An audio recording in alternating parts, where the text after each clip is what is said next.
Good day. In today's video, we will be discussing Rizal in Peninsular Spain. Rizal decided to leave the country not just to complete his medical studies in Europe. There were a purpose for his voyage in Europe.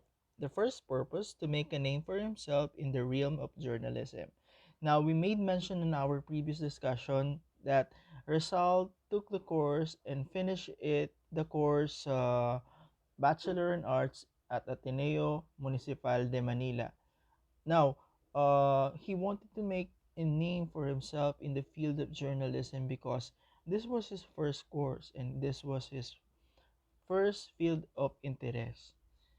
All right. The second one, to observe and study European society. So, as mentioned also in our previous discussion, Rizal was a keen observer. Now, the second purpose for his travel in Europe was to study European society.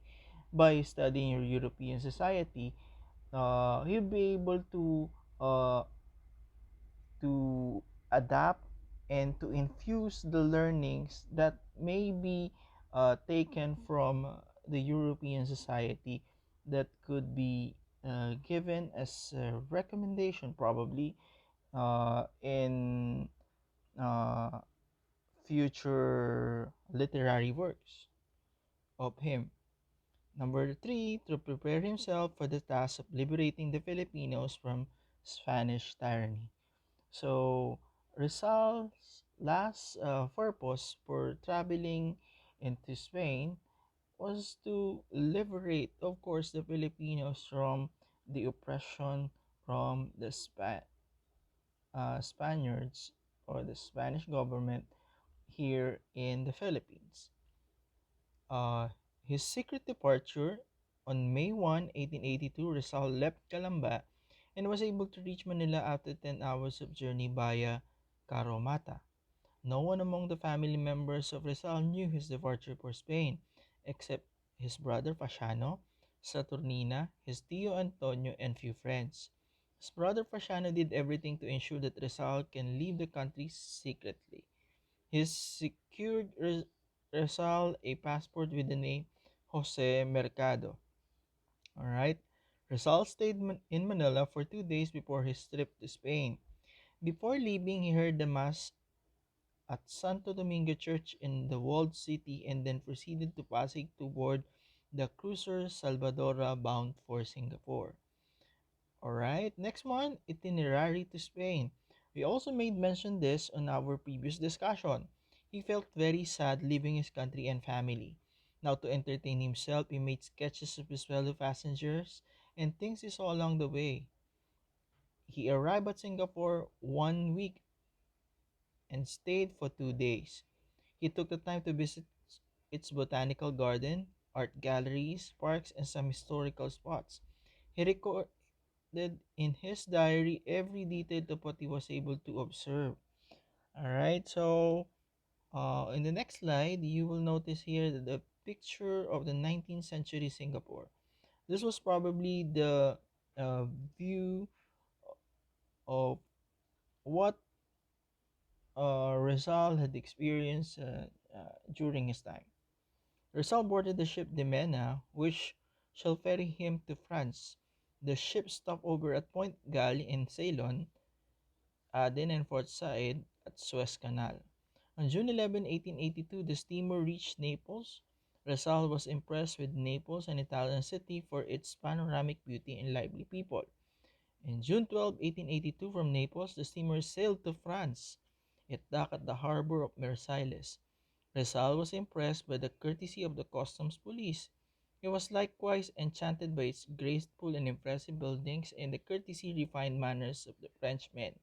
So on somehow, some way, Rizal was impressed of the character and behavior of the French people. Rizal took the train going to Barcelona. And of course, as mentioned in our past discussion, Rizal has a negative impression of the city and its people. But later on, he came to like Barcelona due to the prevalence of freedom and liberalism in the city and good quality demonstrated by the residents upon open-heartedness, hospitality, and courage. Right? Next, Rizal in Barcelona. Rizal was welcomed by Filipinos in Barcelona, most of who were his former classmates at Ateneo Municipal. They had a welcome party at a favorite coffee house at Plaza de Catalunya. Rizal had a walk around the city to see the famous historical spots of Barcelona. All right, you have here a picture of Rizal and some of his friends in Spain, particularly in Barcelona. While in Barcelona, Rizal took time writing to his family, relatives, and friends in the Philippines. He did not forget one of his missions that of making a name for himself in the field of writing. Pasiano believed that Rizal would be able to express his nationalistic and patriotic sentiments, which in effect can arouse the hospitality and suspicious of the Spanish regime. Rizal would be transformed into a patriot, a novelist, and a nationalist.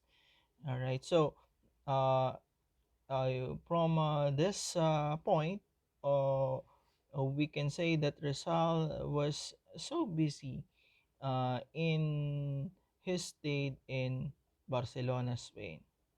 So one of the evidence of his preoccupiedness was, of course, his artistic creation of Ella Amor Patrio. Okay, this is a nationalistic essay entitled Meaning, Love of Country, his first article written in Spain. Rizal wrote this essay when he was still 21 years old under the pseudonym Laong Laan. It came out at around August 20, 1882 in the Diaryong Tagalog in Manila. For the first time, he used the term Tierra Extranjera, a foreign land, in referring to Spain. Right. El Amor Patrio, Rizal stopped producing nationalistic articles. The opposition of his mother, of course, his mother opposed the idea written by the Rizal, El Amor Patrio, because for his mother, it would only ignite the the the uh, the eyes of the Spanish government here in the Philippines against Rizal. Difficulty of recognition in a foreign country. He will not be able to. There's a possibility that he will not be recognized because he's a foreigner on that particular place, in particularly in Barcelona, Spain. Desire to finish his studies. So there is a specific goal for Rizal that he should be able to finish his study while he's staying or uh, having his vacation, should I say vacation, in Spain. Rizal moves to Madrid. On September 1882, Rizal decided to move to the capital city of Spain to continue his studies. He enrolled in philosophy and letters and licentiate in medicine at Universidad Central de Madrid.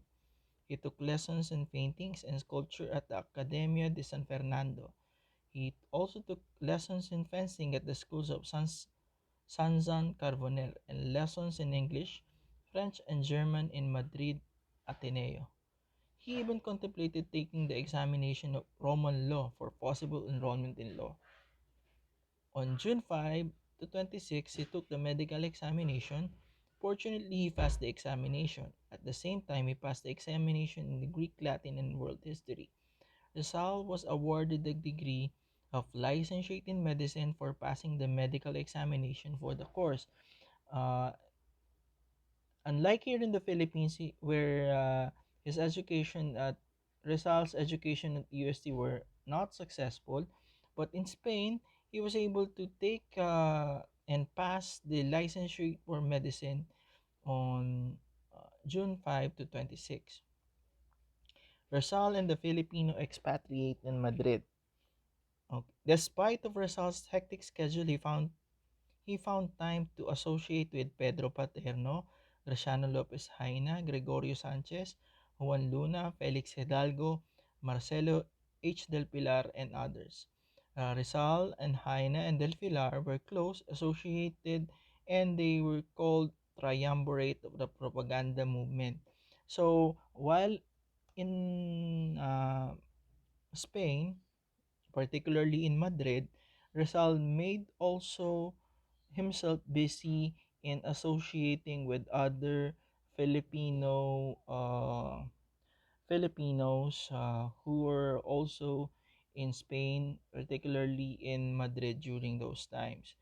So he met with Pedro Paterno, Graciano Lopez Jaina, Gregorio Sanciano, Juan Luna, Felix Hidalgo, Marcelo H. Del Pilar, and the others.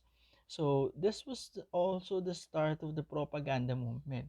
And probably your professor in history mentioned that the propaganda movement started in Spain, and its main objective was to raise the awareness of the Spanish government uh, by writing uh, literary uh, realities to what is happening in the Philippines during those times. Rizal felt the effect of hardship in Calamba. The finances of Rizal's family turned bad to worse. Of course, for the reason crop failures, drought, locusts, hike in rentals of the hacienda lands. As a result, there were frequent delay in his monthly stipend allowance from the Philippines. There were many occasions where he attended classes on an empty stomach. All right, because Rizal uh, was fueled only by the sustenance of the allowance coming from the Philippines. Uh, and because of the mentioned factors, crop failures, drought, hike in rentals in the hacienda lands, there were months wherein Rizal allowance was delayed. So because of this, there were also instances that Rizal attended these classes with an empty stomach. So it was not really a fun deal for Rizal while he was studying at uh, Europe, particularly in Madrid during his time. All right. Rizal's affair with Consuelo. Don Pablo Ortega Rey, the former city mayor of Manila during the time of Governor Carlos de la Torre, was one of Rizal's friends. Father of Pilar and Consuelo, Rizal was attracted to Consuelo due to her refined manners and enchanting smile. He gave flowers occasionally, which Consuelo appreciated. Consuelo fell in love with him, however, Rizal suppressed his emotions since he was still engaged then to Leona Rivera. Besides, he did not want to destroy his friendship with, of course, Eduardo Delate, who was madly in love with Consuelo. Before leaving Madrid, he composed a poem to Consuelo, which was entitled A la Señorita, Coyr. Alright, you have here the picture of Consuelo. The next slide, Resaltos to Luna and Hidalgo. While studying in Barcelona, there were instances wherein two of the greatest Filipino artists in the name of Juan Luna and Felix Hidalgo won a specific contest, particularly the 1884 Madrid Exposition. Luna was awarded a gold medal for his painting The Solarium, while Hidalgo silver medal for his antique Christian virgins exposed to the populace. A banquet was tendered in honor of these two Filipino artists at the Café Ingles on June 25, 1884, with Rizal delivering the keynote speech. The speech of Rizal delivered during the occasion came to be called Brindis. Alright? So you have here the picture of the Spolarium and of course Christian virgins exposed to the populace. Alright, next Chodora's reaction on Rizal's speech. Now, the speech of Rizal, which is Brindis, uh, was uh, made uh, or was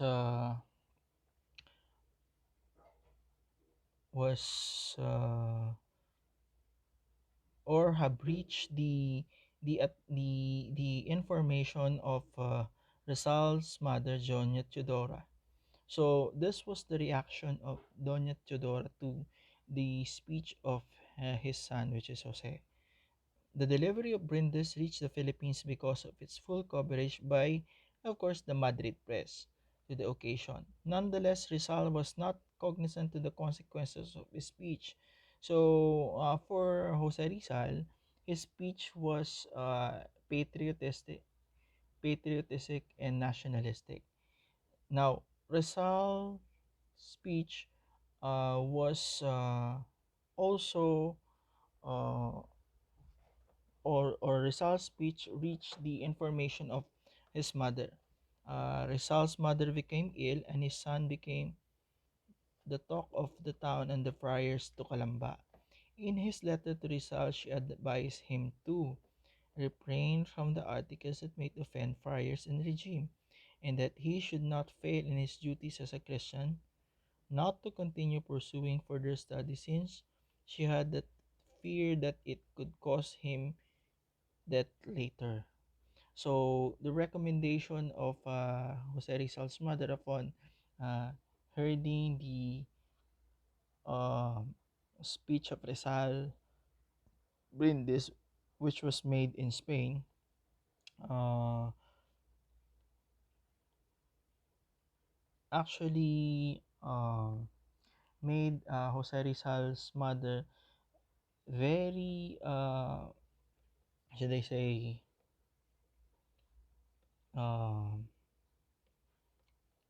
infuriated because uh, it would only cause trouble for his or her family or Rizal's family, and of course to Jose Rizal himself. So he advised Rizal to stop writing against the Spanish government here in the Philippines, and of course be a law-abiding Christian. Res- but Rizal responded to his mother. Okay, this was this was Jose Rizal's response to his mother. He will still have his enemies even if he puts an end to writing articles considered anti-Spanish and anti-friars. Life can be without any sorrow. Misfortunes are welcome when they can avert debasement and degradation. A son can pay honor to his parent through honesty and good name, and religion is the holiest of things, but a person can only believe by reasoning. Conscience can accept only what is compatible with reason. So this was the response of Rizal to the recommendation of his mother. The first one, he would still have enemies even if he stopped writing. Now, second, life can be without any sorrow. In reality, for Rizal, life is a continuous process of accepting sorrows. Misfortunes are welcome when they can avert debasement and degradation. So it's one's misfortune is based on how he accept it. And of course, a son can pay honor to his parent through honesty and a good name. So um, to honor one's family, uh, for Rizal, uh, the son or the daughter must make for himself a good name. And of course, Rizal believed that religion is the holiest of things, but it is a person's reason who uh, should be on top of everything. Conscience can accept only what is compatible with reason. So, for Rizal, it is better to use one's reason rather than one's conscience. Alright, so that ends our discussion. Class dismissed. Bye.